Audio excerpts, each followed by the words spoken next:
datang di podcast Suara Lingkungan, podcast yang bakal ngajak kalian berpikir dan bertindak lebih ramah bumi. Kami dari kelompok 4 ingin memperlihatkan topik menarik dengan kehidupan kita, yaitu dengan tema sampah plastik dan budaya konsumsi modern. Oke, sebelum masuk topik kita pada hari ini, alangkah baiknya kita perkenalan terlebih dahulu. Perkenalkan, nama saya Fajar Maulana Sofyan dengan NIM 301. Dan saya Holif Kamali dengan NIM akhir 295. Dan saya Roy dengan NIM akhir 280. Dan saya Farha dengan akhir NIM 308. Dan saya Rizka Pritasari dengan NIM akhir 272.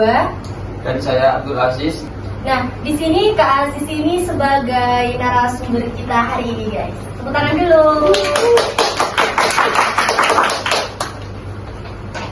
Nah, jadi topik ini penting banget karena kita semua pasti pernah dan bahkan masih jadi bagian dari budaya konsumsi yang menghasilkan banyak sampah. Tapi tenang, bukan untuk menyalahkan, justru kita ingin belajar dan mengajak teman-teman untuk lebih sadar terkait terhadap lingkungan sekitar. Kemarin ada kejadian di desa Cempaka, kalau nggak salah, mungkin bisa dijelaskan oleh Mas Fajar.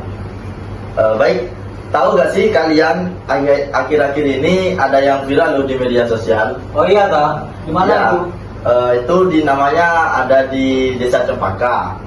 Ini loh. Nah, yang mana desa ini dikenal dengan asri, sejuk, dan ramah lingkungan. Dengan sungai kecil yang jernih mengalir melewati kebun-kebun warga. Tapi dalam 3 tahun terakhir, sungai ini sudah tidak bisa berjalan dengan lancar. Yang mana masyarakat yang dulunya pakai daun pisang untuk membungkus makanan, kini beralih ke plastik karena dianggap lebih praktis. Setiap hari tumpukan sampah, tumpukan botol itu selalu melimpih di pinggir sungai. Botol air mineral, bungkus mie instan, kresek buat beli-beli itu biasanya. Nah, itu belum ada sistem pengelolaan yang baik.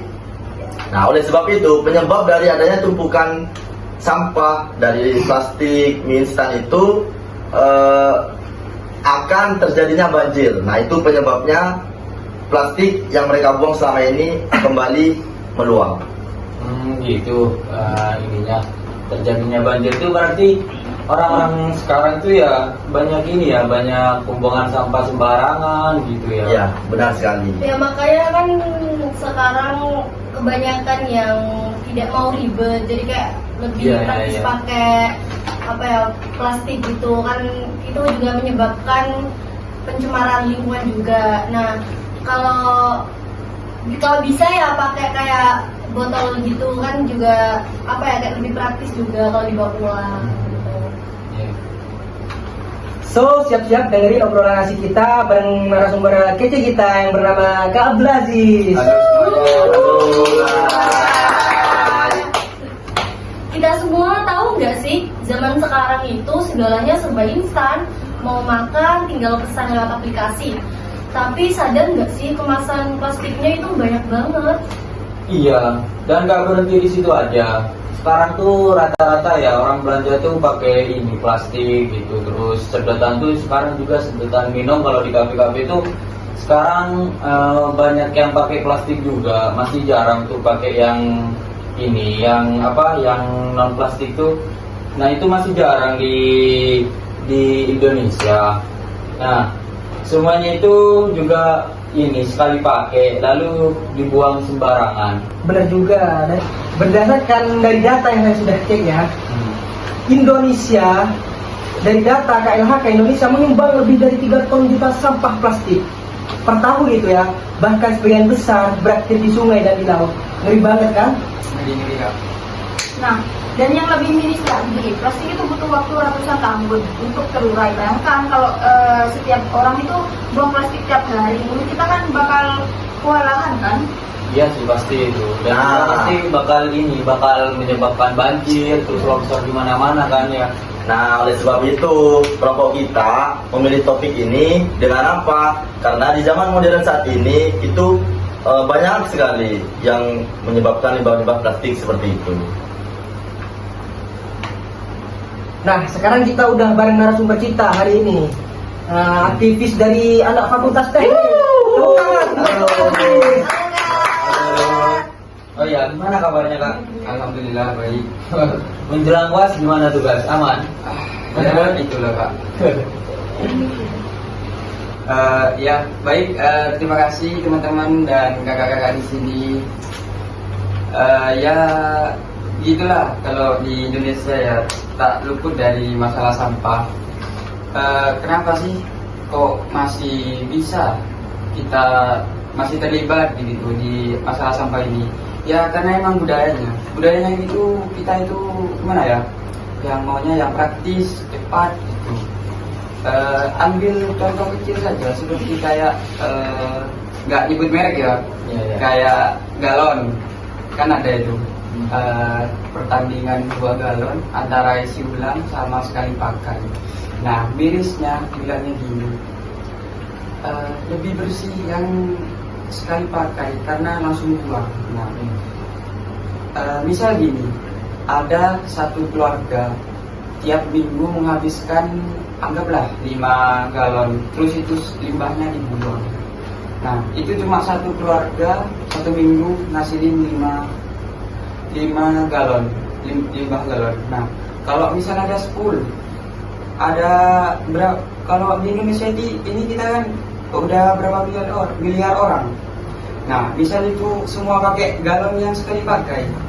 Nah itu menyebabkan ya seperti bom waktu lah. Tinggal kita saja menyiapkan bagaimana.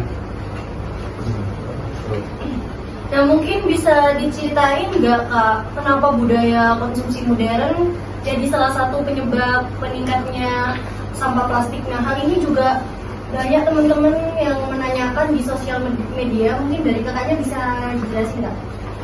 Ya seperti yang saya katakan tadi, di Indonesia ini anak-anak mudanya ya sebagian lah, sebagian lagi ada yang sadar mungkin. Itu banyak yang ya maunya yang praktis, efisien, cepat. Nah dia nggak tahu, nggak mikirin gimana ya limbahnya mau dibuang kemana. Cuma ya maunya efisien aja. Ya. Oke Kak, terima kasih atas jawabannya tadi, itu sangat bermanfaat ya Kak ya. Dan untuk pertanyaan kedua itu Kak, kalau dari pengalaman Kak Aziz sendiri nih ya, di komunitas, apakah generasi muda sudah mulai sadar Kak soal ini Kak? Mungkin kalau yang sadar itu ya cuma sebagian ya, sebagian laginya nggak tahu kemana. Dari yang pengalaman saya yang saya lihat sendiri, itu sudah banyak anak muda itu yang kayak ke kampus pakai bekal makan, terus pakai apa itu tumbler. Nah mungkin sebagainya lagi itu ya takut di ini sih, mungkin kan anak muda namanya kan, takutnya takut dikecilkan, gengsinya yang besar mungkin itu saja. Baik, jadi apa dampak yang mengkhawatirkan dari sampah plastik tersebut? Ya contohnya seperti masalah-masalah bencana alam ya, seperti banjir, longsor yang seperti Kak Olip tadi sampaikan.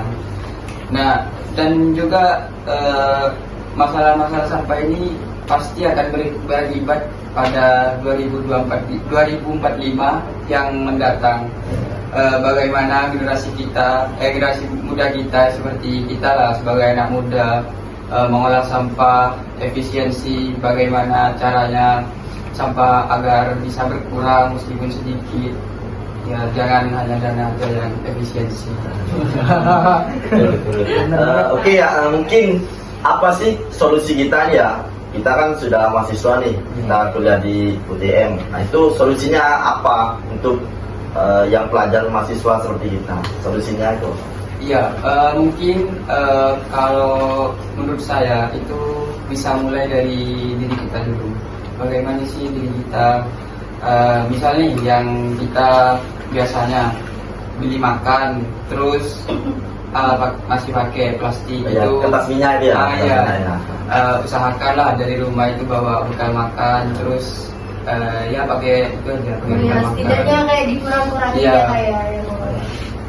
Tapi benar juga sih ya, tanpa kita sadari limbah plastik ataupun itu kertas ya, itu menjadi ladang penyakit bagi kita ke depannya. Karena apa? Bau-bau sampah itu ya yang sangat menyengat sehingga masuk lewat saluran Iya. pernafasan kita. Kita kayak risih gitu ya. Iya. Lewat jalan itu ada sampah.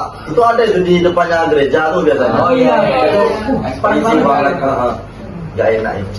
Apalagi kan tadi sudah dijelaskan juga kan sama Iya. Kak Roy yang katanya udah termasuk situs yang Indonesia sampah terbanyak itu Iya, kayak iya, iya. tahunnya berapa ton itu Kak? 3 juta ton, banyak banget. Banget. Banget. Itu kita ada krisis ini ya, krisis limbah. Baik sobat lingkungan, dari semua yang tadi kita dengar, satu hal yang jelas, perubahan dimulai dari diri kita sendiri ya. Jadi Iya. dari kita sendiri, paham? Iya. Nah, dari bawa botol sendiri, hindari kantong plastik, kurangi jajan berlebihan, dan mulai bertanya kepada diri sendiri, apakah aku benar-benar butuh ini? Nah, jadi kita jangan malu karena beda. Justru keren kan kalau kita bisa modern tapi tetap peduli bumi. Nah, jadikan sadar lingkungan sebagai gaya hidup. Ya, betul itu. Pernah ajak juga teman-teman kita, terus termasuk keluarga kita juga kita ajak ya buat tumbuh lebih baik. Untuk ya seenggaknya kita kasih peringatan lah kalau ada keluarga dan teman itu kalau ada yang buang sampah sembarangan. Nah, terus jangan tunggu jadi korban bencana lagi untuk menegur keluarga atau teman-teman kita. Berarti mulai peduli nih Kak ya? Iya, harus itu kita sebagai mahasiswa juga. Dan ingat ya teman-teman yang di luar sana ataupun teman-teman kita nih, lebih baik kita mencegah daripada kita mengobati. Ya, betul itu, betul. Baik, terima kasih banyak buat teman-teman dan narasumber kita ya, yang udah sharing-sharing terkait ilmu dan inspirasi semuanya. Makin banyak anak muda yang tergerak, maka makin banyak pula sampah di Indonesia ini yang akan kita ubah menjadi bahan mentah yang lebih bermanfaat daripada Benar-benar. melakukan pencemaran di lingkungan sekitar Ya, ya. betul, betul, betul. Dan buat kamu yang sudah dengerin podcast ini sampai selesai, artinya kamu itu hebat. Kamu sudah selangkah lebih sadar. Jangan lupa mulai perubahan dari kecil, karena perubahan besar dimulai dari langkah pertama. Dan sampai jumpa lagi di podcast selanjutnya, podcast Suara Lingkungan. Dan jangan lupa follow, bagikan podcast ini kalau kamu merasa terinspirasi. Salam Bumi Lestari, kita bisa jadi solusi bukan polusi. Bye-bye. Bye-bye. Terus ya.